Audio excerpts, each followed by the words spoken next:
स्वागत है आपका इन्फिनिटी हिंदी स्टोरीज चैनल पर। आज की कहानी गुरु और उनके 3 शिष्यों के ऊपर आधारित है।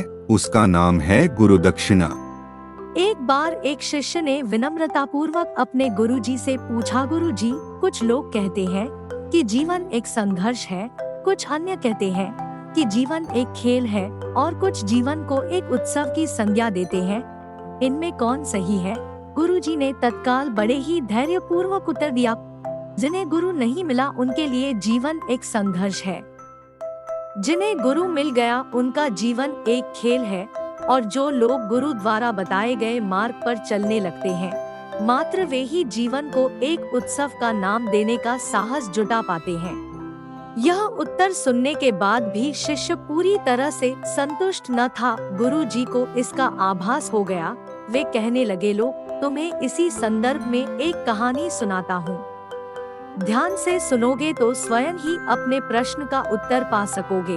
उन्होंने जो कहानी सुनाई वह इस प्रकार थी। एक बार की बात है कि किसी गुरुकुल में 3 शिष्यों ने अपना अध्ययन संपूर्ण पर अपने गुरु जी से यह बताने के लिए विनती की उन्हें गुरु दक्षिणा में उनसे क्या चाहिए। गुरुजी पहले तो मन मन मुस्कराए और फिर बड़े स्नेहपूर्वक कहने लगे, मुझे तुमसे गुरु दक्षिणा में एक थैला भर के सूखी पत्तियां चाहिए, ला सकोगे? वे तीनों मन ही मन बहुत प्रसन्न हुए, क्योंकि उन्हें लगा कि वे बड़ी आसानी से अपने गुरु जी की इच्छा पूरी कर सकेंगे। सूखी पत्तियां तो जंगल में सर्वत्र बिखरी ही रहती हैं। वे उत्साहपूर्वक एक ही स्वर में बोले, जी गुरु जी, जैसी आपकी आज्ञा। अब वे तीनों शिष्य चलते चलते एक समीपस्थ जंगल में पहुंच चुके थे, लेकिन यह देखकर कि वहां पर तो सूखी पत्तियां केवल एक मुट्ठी भर ही थी, उनके आश्चर्य का ठिकाना न रहा। वे सोच में पड़ गए कि आखिर जंगल से कौन सूखी पत्तियां उठा कर ले होगा। इतने में ही उन्हें दूर से आता हुआ कोई किसान दिखाई दिया। वे उसके पास पहुंचकर उससे विनम्रता पूर्वक याचना करने लगे कि वह उन्हें केवल एक थैला भर सूखी पत्तियां दे दे।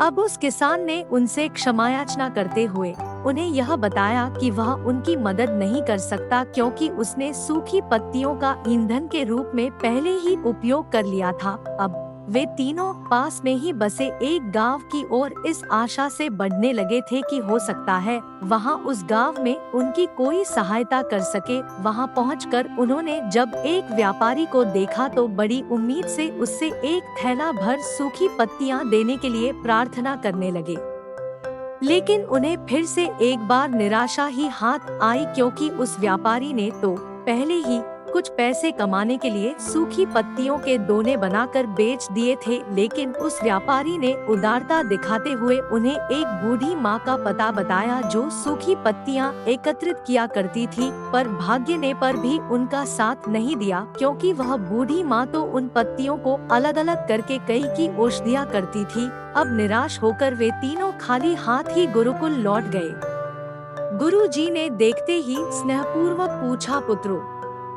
ले आए गुरु दक्षिणा?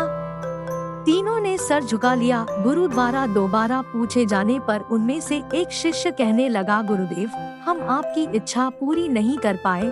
हमने सोचा था कि सूखी पत्तियां तो जंगल में सर्वत्र बिखरी ही रहती होंगी, लेकिन बड़े ही आश्चर्य की बात है कि लोग उनका भी कितनी तरह से उपयोग करते हैं। गुरु जी फिर पहले ही की तरह मुस्कुराते हुए प्रेम पूर्वक बोले, निराश क्यों होते हो? प्रसन्न हो जाओ, और यही ज्ञान की सूखी पत्तियां भी व्यर्थ नहीं हुआ करती, बल्कि उनके भी अनेक उपयोग हुआ करते हैं। मुझे गुरु दक्षिणा के रूप में दे दो। तीनों शिष्य गुरु जी को प्रणाम करके खुशी खुशी अपने अपने घर की ओर चले गए। वह शिष्य जो गुरु जी की कहानी एकाग्रचित्त होकर सुन रहा था, अचानक बड़े उत्साह से बोला, गुरु जी, अब मुझे अच्छी तरह से ज्ञात हो गया है कि आप क्या कहना चाहते हैं। आपका संकेत वस्तुतः इसी ओर है, न कि जब सर्वत्र सुलभ सूखी पत्तियां भी निरर्थक या बेकार नहीं होती है, तो फिर हम कैसे किसी भी वस्तु या व्यक्ति को छोटा और महत्वहीन मानकर उसका तिरस्कार कर सकते हैं। चींटी से लेकर हाथी तक और सुई से लेकर तलवार तक सभी का अपना अपना महत्व होता है।